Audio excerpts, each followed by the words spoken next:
The purpose of this video is to give you a tour of the general gradebook interface and menu items, so we'll walk you through that.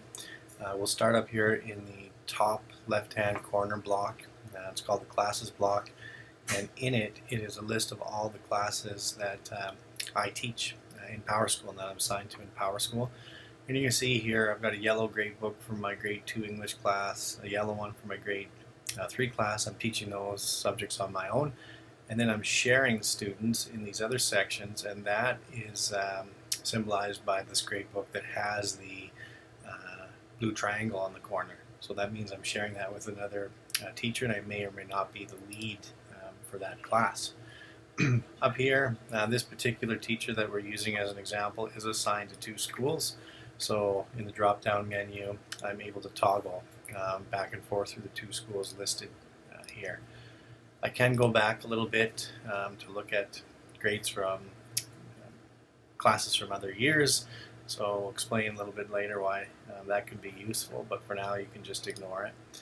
Down in the bottom left-hand corner, you're going to see my categories block, and in it is the list of categories that I use for creating assignments in my gradebook. Now, there are some here listed that may not want, and there are some here probably that are missing that you want.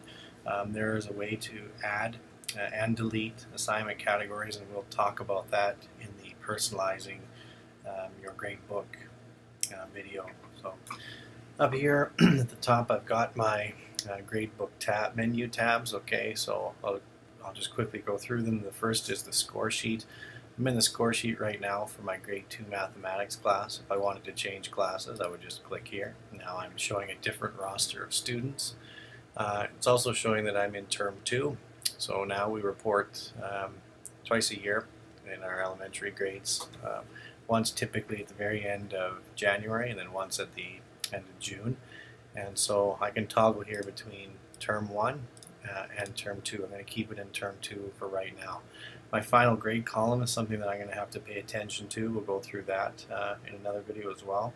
These small plus and minus buttons up here are for adding and deleting assignments. Okay, and I've got some other views in my score sheet as well. I've got my final grades view, and what you would see here is a list of all the outcomes that we're going to be reporting on in my ELA language arts class. If I had some assignments in here, you would see levels of achievement listed as well.